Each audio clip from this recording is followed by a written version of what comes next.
제가 이제 여러분이 한절 교독하겠습니다. 아직 예수께서 말씀하실 때 해당장의 집에서 사람들이 와서 해당장에게 이르되 당신의 딸이 죽었나이다. 어찌하여 선생님께서 괴롭게 하나이까. 예수께서 그 하는 말을 듣고 들으시고 해당장에게 이르시되 두려워하지 말고 믿기만 하라 하시고 베드로와 야고보의 형제 요한 외에 아무도 따라옴을 허락지 아니하시고 해당장의 집에 함께 가서 떠드는 것과 사람들이 울며 심히 행복함을 보시고 들어가서 그들에게 이르시되 너희가 어찌하여 떠들며 우느냐. 이 아이가 죽은 것이 아니라 잔다 하시니 그들이 부르더라. 예수께서 그들을 다 부르신 후에 아이와 부모와 또 자기와 함께 한 자를 데리시고 아이 있는 곳에 들어가서 그 아이의 손을 잡고 이르시되 달리다 쿵 하시니 번역하면 곧 내가 내게 말하노니 소녀야 일어나라 하십니다. 소녀가 곧 일어나서 걸으니 나이가 12살이라. 사람들이 곧 크게 놀라고 예수께서 이 일을 아무도 알지 못하게 하라고 그들을만 경계하시고 이에 소녀에게 먹을 것을 주라 하십니다. 어떤 사람이 생각을 좀 달리 해본 겁니다. 사람들이 자꾸 배가 아프다 하다가 죽어가니까 도대체 이게 무슨 병일까? 그런 생각을 하게 됐습니다. 그리고 겉에 아무 이상이 없는데 사람이 아프고 죽어간다. 그럼 속에 문제가 있는 거 아니냐. 이렇게 생각을 해서 그러면 배를 한번 갈라보면 어떨까?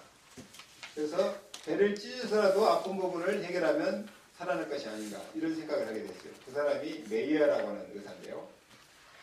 이 말을 하니까 다른 의사들이 안 믿는 거예요. 아니 배를 가르면 피가 막 철철 넘쳐서 죽을 것인데 어떻게 배를 가르냐. 그런데 이 메이어는 자기 딸을 실험 대상으로 삼았습니다. 그래서 딸의 배를 갈랐어요. 딸을 갈라고 맹장을 떼어냈습니다. 근데 딸이 안 죽고 살았어요. 그래서 이게 전 세계 외과 수술의 첫 시도입니다. 그러니까 의학계 혁명이 일어난 거죠.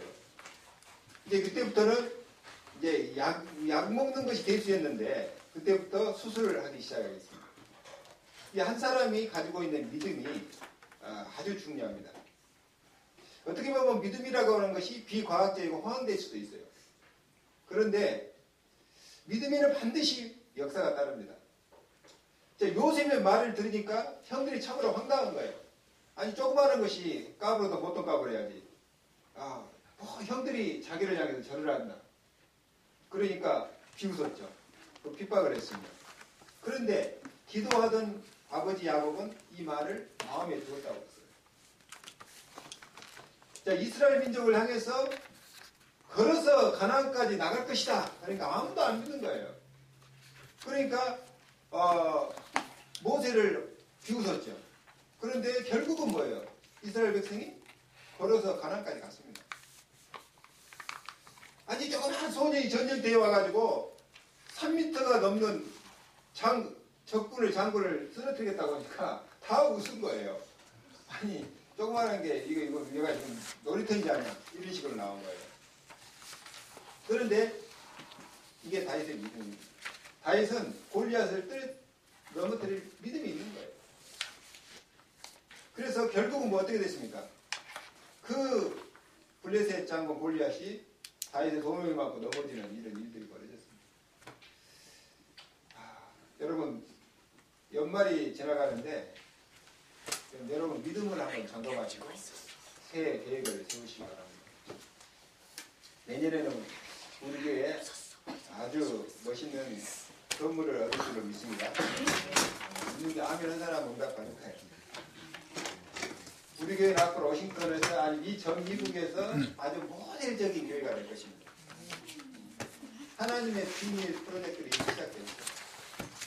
믿음 있는 자는 이 축복을 봅니다. 믿음이 없는 사람은 나중에 부끄럽게 이 응답을 봅니다. 자, 오늘 세 가지 믿음 꼭 확인하고 가셔야 되겠습니다. 구원 얻는 믿음입니다. 이건 하나님이 우리에게 주신 것이죠. 다른 것은 노력해도 되는데 구원은 사람이 노력해서 받는 게 아닙니다. 하나님의 전폭적인 은혜입니다. 혹시 노력해서 태어난 사람 있어요? 내가 태어나야지 노력해서 태어난 사람 있어요? 없어요. 육신의 생명을 얻는 것도 마음대로 할 수 없는데 심지어 구원이라고 하는 것은 전적인 하나님의 은혜입니다. 인간의 마음을 대로 할 수 있는 게 아니에요. 창세기 3장 아담 이후로 인간은 완전히 타락했기 때문에 도저히 구원받을 수 없는 인간이 된 것입니다. 인간에게는 아무 희망이 없는 것입니다. 하나님 인간을 저주 가운데서 건지시려고 우리가 가진 것 중에서 구원받기에 합당한 것은 한 개도 없습니다. 하나님이 그래서 무조건적으로 우리에게 은혜를 주신 거예요. 무조건적으로 우리를 선택하시는 거예요. 말하자면 돈을 내라 뭘 하라 그게 아니고 하나님께서 딱 찜해서 무조건 선택한 겁니다. 구원 주시기로 작정하십니다. 그리고 하나님이 무조건적으로 구원을 주시지만은 아무나 다 주는 건 아니에요. 그 중에 하나님이 선택한 사람이 있다니까. 그리고 그 선택한 사람은 그 시간표가 되면 하나님의 은혜를 막을 수도 없고 거부할 수도 없어요. 받게 되어 있습니다. 그리고 구원받은 하나님의 백성은 절대 망하지 않습니다. 왜 그래요? 하나님 딱 붙들고 있어요. 하나님 자녀. 여러분 같으면 여러분 자녀가 망하는 그 꼴을 보겠습니까? 똑같은 거예요. 그래서 에베소 2장 8절에 보니까 너희가 그 은혜를 인하여 믿음으로 말미암아 구원을 얻었다. 이렇게 되어 있습니다. 아니 믿음으로 구원받지 않습니까? 아닙니다. 구원은 하나님의 100% 은혜입니다. 구원받는 수단이 믿음이지 믿음기 때문에 구원받는 게 아니에요. 믿기 이전에 뭐가 있는 거예요? 하나님의 은혜. 아니 우리가 구원받을 만한 요소가 한 개도 없다니까요. 근데 하나님께서 무조건적인 은혜를 베풀어가지고 우리를 택하신 거예요. 이게 보통 축복이 아니죠. 자, 우리가 이 사실을 정말 믿을 때 영적인 역사가 일어나기 시작합니다. 성경 66권의 핵이 뭐냐? 구원받아라. 멸망받지 말고 구원받아라. 왜 그렇게 고통스럽고 저주받으며 사냐? 하나님의 축복 누리면서 살아라. 그 얘기입니다. 자, 인간이 왜 고통받고 살게 되었는지 그걸 알리는 게 창세기입니다. 그런데 이 하나님이 우리에게 알려주신 이 비밀을 놓치고 불신앙하니까 뭐예요? 고통을 받게 됐어요. 노예 생활하게 된 거예요. 그것이 출애굽기 레위기 민수기 신명기 내용입니다. 그리고 이 구원의 언약을 붙잡고 가나안에 들어가서 영적인 싸움에 승리해라. 이게 여호수아 사사기의 루키입니다. 이스라엘 백성이 주변에 자꾸 왕들이 와서 괴롭히니까 우리나라도 왕을 세우자 해가지고 왕을 세웠어요. 그리고 선지자 제사장이 세워졌습니다. 그래서 하나님을 바로 믿도록 왕, 선지자, 제사장을 세웠는데 그걸로 해결이 안 된단 말이죠. 그게 역사서입니다. 그래서 인간 선지자, 인간 왕, 인간 제사장으로는 안 되는구나. 그래서 하나님께서 누구를 보내겠다? 메시아를 보내겠다. 메시아를 기다린다. 그게 구약의 결론입니다. 구약에 많은 책이 있고 복잡한 내용이 있지만 메시아 기다려라 그 말이에요. 그래서 그 메시아가 성경의 약속대로 이 땅에 오셨다. 그게 사복음서입니다. 그리고 그 예수를 믿으면 어떤 응답과 증거가 오냐? 그게 사도행전과 서신서입니다. 그러면 정말로 하나님 자녀가 우리가 꼭 돼야 되냐? 예수 안 믿으면 안 되냐? 굳이 예배하고 전도하며 살 필요가 있냐? 거기에 대한 해답이 요한계시록. 이게 성경 66권의 내용입니다. 그래서 여러분 성경 이렇게 이해하면 틀림없습니다. 우리가 교회사를 쭉 볼 때요. 큰 논쟁거리가 하나 있어요. 그건 뭐냐? 믿음으로 구원받는다? 아니다. 행위로도 행함도 해야 된다. 이렇게 이 두 싸움이에요. 지금도 이 교단들을 보면요. 이 두 종류로 나눠집니다. 이게 어느 쪽에 무게중심을 두냐 따라서. 바리새인들 행함을 찾고 주장합니다. 그러나 초대교회에서 믿음으로 구원받는다가 승리했어요. 또 중세교회가 행함을 주장해요. 심지어는 어디까지 왔어요? 면죄부를 사면 구원받는다. 여기까지 왔어요. 완전 타락해버린 거죠. 그때 루터가 칼빈이 들고 일어난 거예요. 오직 의인은 믿음으로 말며 산다. 그래서 개혁을 한 거죠. 자, 성경적으로 이 말이 맞는데 천주교에서는 이 말이 이해 안 된단 말이에요. 오랫동안 행함을 강조해가지고. 그래서 루터를 이단으로 찍었습니다. 지금도 은밀하게 이 싸움은 계속되고 있어요. 이 교단 색깔별로 뭐 강조점이 다르단 말이에요. 하나님 은혜를 강조한 쪽이 있고 어떤 쪽으로는 행함을 강조한 쪽이 있고. 자, 예수 잘 안 믿으면서 교회 잘 다닌 사람 보면요, 은근하게 행함을 주장하는 사람이 많아요. 그리고 예수 이야기보다 뭔가 삶의 행함을 자꾸 이야기하는 게 더 편합니다. 뭐냐면 이해가 잘 되니까, 현실적인 문제고. 틀린 건 아니죠. 그런데 자꾸 행함을 강조해야 되면은 예수를 믿는 믿음 쪽에서 자꾸 멀어집니다. 우리 삶이. 오늘도 그래요. 그래서 우리가 오직 예수를 들고 나온 것입니다. 이 말이 이해 안 되면요, 여러분 어느 중요한 시점에 이해되는 날이 꼭 올 겁니다. 그런데 그때는 이제 이미 여러분들이 많은 어려움과 고통을 당하고 영적 문제에 시달리고 대가를 치러야 돼요. 우리가 구원 얻는 믿음은 우리가 만든 것이 아니라 하나님이 주시는 것입니다. 하나님의 선물입니다. 노력해서 되는 게 아니라 그 말입니다. 오직 의인은 믿음으로 말미암아 살리라.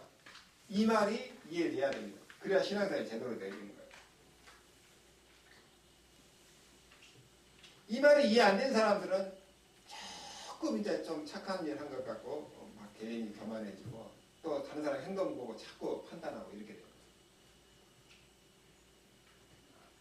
우리는 다 벌레같이 정말 완전히 망하는 겁니다.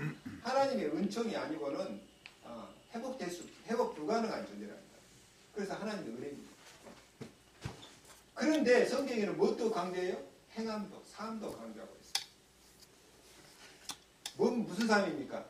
하나님의 계획이 맞냐? 이 믿음입니다. 이걸 믿는 믿음.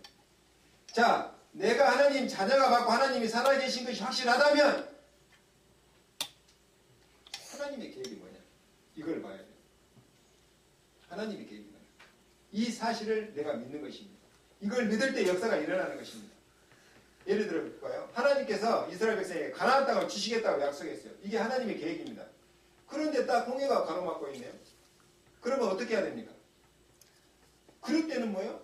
죽어도 물속으로 들어가는 것입니다. 왜? 하나님의 계획이 맞기 때문에. 뭔 말인지 이해됩니까? 이걸 믿는 것입니다. 요단강도 마찬가지예요.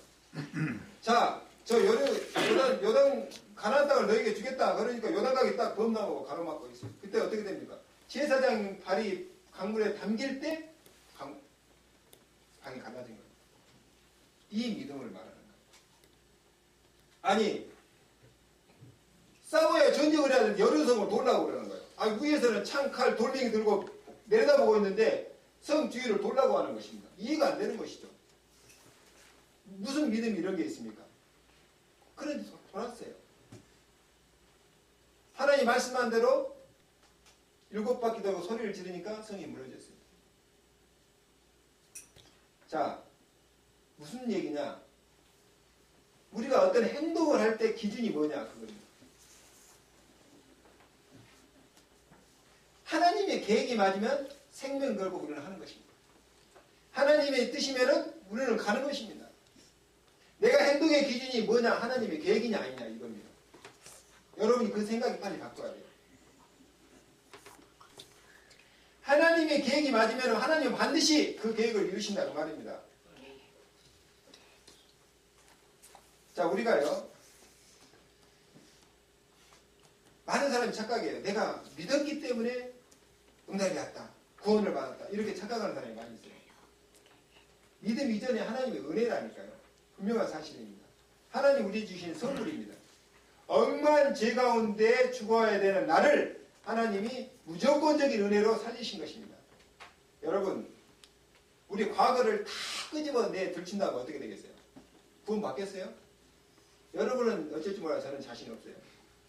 어려서 내 옆에 있는 친구 연필을 훔친 것부터 시작해가지고 다 우리 행위를 다 들춰낸다면 어떻게 되겠어요? 구원 못 받습니다. 그래서 구원은 하나님의 전폭적인 은혜입니다. 하나님의 사랑입니다. 그런데 구원 얻은 사람이 생각할 것이 있다니까요. 그게 뭐냐? 구원 받은 다음에 하나님의 계획이 뭐냐? 이걸 깨닫고 믿는 순간부터 하나님이 이 일이 시작되는 것입니다. 그래서 여러분이 실패하지 않으려면요, 하나님의 계획을 찾아내야 됩니다. 이게 굉장히 중요한 믿음입니다. 간단히 얘기해서 예수 그리스도께서 우리에게 부탁하신 계획이 뭡니까? 세계복음화입니다. 땅 끝까지 이르러 내 증인이 되라. 가서 모든 민족을 살려내라. 세계복음화의 중요한 계획입니다. 이걸 발견할 순간 달라진다니까요. 그래서요, 영적인 문제들이 이때부터 본격적으로 해결되기 시작합니다. 자, 우리가 기도하라고 하면 무엇 때문에 기도해야 됩니까? 구원 받았는데요? 모든 저주 문제 다 해결됐는데요? 신분 권세 다 주어졌는데요? 무엇 때문에 기도해야 됩니까? 도대체 하나님의 계획이 뭐냐? 이걸 발견하는 것입니다. 지금 현재 지금 하고 있는 이 일에 도대체 하나님의 계획이 뭐냐? 자, 어떨 때는요, 내 머리로는 도저히 이해가 안 되는데 우리는 양보해야 될 때가 있어요. 어떨 때는요, 너무 답답한데 기다려야 될 때가 있어요. 어떨 때는요, 정말 하기 싫은 일도 해야 될 때가 있어요. 어떨 때는요, 내가 희생해야 될 때도 있어요. 이유가 뭡니까? 하나님의 계획. 왜 우리가 하나님의 말씀을 자세히 드려야 됩니까? 하나님의 계획 발견해요.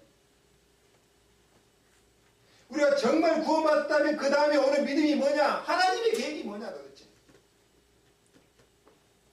이 믿음을 회복해야 되는 것입니다. 그래서요, 지금부터라도 아주 크고 작은 일이라도 하나님의 계획을 물을 수 있는 믿음이 돼야 돼요. 작은 일을 시작하기 전에 하나님의 계획이 뭡니까? 누구 사람을 만나러 갈 때도 하나님의 계획이 무엇입니까? 어떤 작은 문제가 발생했을 때 이게 하나님의 계획이 무엇입니까? 만약에 여러분 삶이 이렇게 되어지면 여러분 선택도 삶도 말도 모두 달라집니다. 하나님의 계획이 없는 사람이 경거망동해요. 하나님의 계획을 딱 갖고 있는 사람은 달라요. 말을 안고 있지만. 여러분은 모든 저주에서 해방받았기 때문에 하나님의 계획만 발견하면 절대 실패할 수가 없다. 구원받았는데 왜 실패하냐? 하나님의 계획은 몰라. 따로 놀아 말하자면.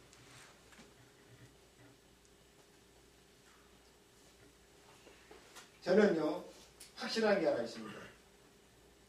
제가 교회를 시작하는 이유도 거기에 있습니다. 전도하는 교회.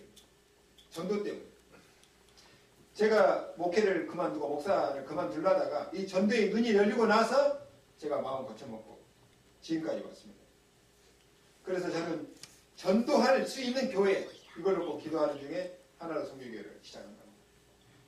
자, 우리 교회는 전도할 수 있는 교회이기 때문에 전도 훈련에 포커스 맞춰져 있어요. 이건 제 믿음입니다. 왜 그래요? 이게 하나님의 계획이라는 걸 확신했기 때문에. 우리 후대를 살리자, 산업 선교하자, 다민족 살리자, 다 하나님의 계획입니다. 여러분이 이걸 발견하는 게 굉장히 중요합니다. 내가 하나님의 자녀가 맞다면 나에 대한 계획은 뭐냐? 우리 교회에 대한 계획이 뭐냐? 우리 가정에 대한 계획이 뭐냐? 하나님의 계획이 뭐냐? 신앙생활을 잘하는 비결입니다. 첫째는 구원의 확신입니다. 두 번째는 하나님의 계획을 갖고 살아요. 이 계획을 못 보면 실패합니다. 결국은 내 욕심, 내 자아실현을 하다가 사단한테 걸려듭니다. 세 번째로는요, 구원받은 나에게 하나님이 주신 특별한 계획이 있어요. 자, 그걸 가지고 우리는 비전을 삼는 것입니다. 그냥 비전을 가져라? 그럼 불신자와 다를 거 없죠. 그런데 내가 하나님의 자녀란 말이에요. 그리고 내가 이 시대에 하나님의 계획을 품었어요. 그렇다면은 하나님이 내게만 주신 특별한 계획이 있어요. 그걸 찾아냅니다. 그래야 실패하지 않고 불신자를 이길 수 있습니다. 여러분들, 특히 우리 학생들은요, 내가 구원받은 하나님의 자녀가 맞다면, 그리고 하나님의 소원이 세계 복음이 맞다면 그 안에서 나를 향한 하나님의 계획은 뭐예요? 이거 꼭 찾아내기 바랍니다. 그걸 비전으로 삼으면은 하나님께서 힘을 주시고 하나님께서 이루어 가십니다. 희망이 없던 사람이 비전을 갖고 희망을 갖게 되면 웬만한 병 다 치유돼요. 예. 암이 갑자기 오는 게 아닙니다. 주로 어떤 낙심하고 절망하는 사람이 통해서 암이 와요. 우리가 소망을 얻으면서 우리 몸 구석구석에 힘이 나는 거예요. 그렇잖아요. 암이 어느 날 감기 오듯이 오는 게 아니라 서서히 자라나는 것입니다. 여러분, 하나님의 계획 꼭 찾아내고 특별히 나를 향한, 나를 위한 하나님의 계획이 무엇인가, 이걸 가지고 비전을 품기 바랍니다. 그러고 나서 하는 뭐야? 가능한 것부터 단계적으로 하면 돼요. 비전이 크다. 그런데 현실은 안 맞다. 그럼 어떻게 됩니까? 내가 할 수 있는 것부터 시작하는 거예요. 아무리 못나도요, 하나님께서 주신 달란트가 각자 있습니다. 잘할 수 있는 게 있습니다. 그걸 가지고 시작하는 것입니다. 내가 약점이 많아 보여도 장점 한 가지 것은 있어요. 그걸 가지고 시작하는 거예요. 오래전에 얘기인데요. 어떤 청년이 교회에 오게 됐어요. 근데 이 청년은 아무것도 하는 게 없어요. 그리고 게을러요. 그리고 늘 집에서 놀고 뒹굴고 직장을 다니는데 하찮은 일을 하는 거예요. 그러니까 부모님이 하도 답답하니까 너는 도대체 할 수 있는 게 뭐냐? 맨날 하는 말이 이런 얘기했어요. 이 사람이 어느 날 전도를 받고 교회로 오기 시작해요. 교회 와도 체질이 있잖아요. 그러니까 어슬렁어슬렁 왔다 갔다 하는 거예요. 그리고 하는 게 없어요. 뭐 다른 사람이 봐도 사람이 그저 그러니까 관심도 없어요. 근데 어느 날 목사님이 가만히 보니까 이 친구가 잘하는 게 하나 있어요. 조금 잘하는 거. 그게 뭐냐? 기타를 쳐요. 밖으로 싸돌아다니다 보니까 기타를 배워가지고 기타를 조금 쳐요. 그래서 어느 날 너로부터 성가 찬양대에 일해라. 그러고 앉혀놨어요. 민감민감하고 얘기했는데 이 친구가 찬양대 적응을 잘하는 거예요. 그러더니 어느 날 지나가면서 목사님한테 하는 말이 기타 학원에 등록을 했다는 거예요. 왜 그러냐 하니까 내 기타 이렇게 쳐갖고는 찬양을 못 하겠다는 거예요. 그래서 본격적으로 기타를 배웠어요. 그래가지고 학원에 등록을 했어요. 아니 그래가지고 몇 달 이 친구가 학원에서 기타를 배우더니 찬양하는데 교회 분위기가 확 달라졌어요. 이 친구 때문에. 아니 저 친구가 갑자기 왜 저러냐. 그리고 나름대로 얼마나 기도를 하는지 찬양은 그렇게 은혜가 되는 거예요. 아니 이 친구에게 요 한 가지 변화가 일어났는데요. 완전히 달라지는 거예요. 그래서 다른 사람들이 전부 자극을 받는 거예요. 이 친구 때문에. 그래가지고 교회 분위기가 완전히 뒤집어져요. 그런 일들이 벌어졌습니다. 여러분, 오만 불평할 거 없어요. 하나님 자녀가 맞습니까? 그러면 하나님의 계획 발견하세요. 그리고 나를 향한 하나님의 계획을 찾아내세요. 그리고 내가 지금 뭘 할 수 있는지 할 수 있는 것부터 단계적으로 해 나가세요. 그걸 최선을 다해서 하다 보면 진짜 되어집니다. 처음에는 아무것도 아닌 것 같아도 성령의 인도를 받아버리면 달라진다니까요. 결과가. 그렇게 하다 보면 영안이 쫙 열리는데 하나님이 어마어마한 것을 준비해놨고 이게 딱 보입니다.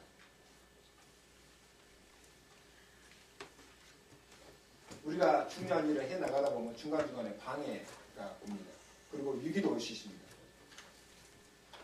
안 하던 것을 하려니까 문제도 올 수 있어요.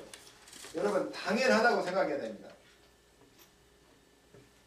그때마다 나를 갱신하는 기회로 삼으면 됩니다. 우리가 조금만 생각 바꾸면 큰 문들이 열리는데 우리는 생각이 닫혀 있다니까요. 우리가 또 일을 하다 보면 누군가로부터 비난을 받을 수도 있어요. 근데 그 비난을 비난으로 받으면 한계에 도달해버립니다. 다른 사람이 나를 비난했을 때 그걸 나하고 다른 의견으로 받아들여야 돼요. 뭔 말인지 이해되세요? 그 비난을 비난으로 받아들이면 내가 죽어버린다니까요. 내 한계가 딱 와버려요.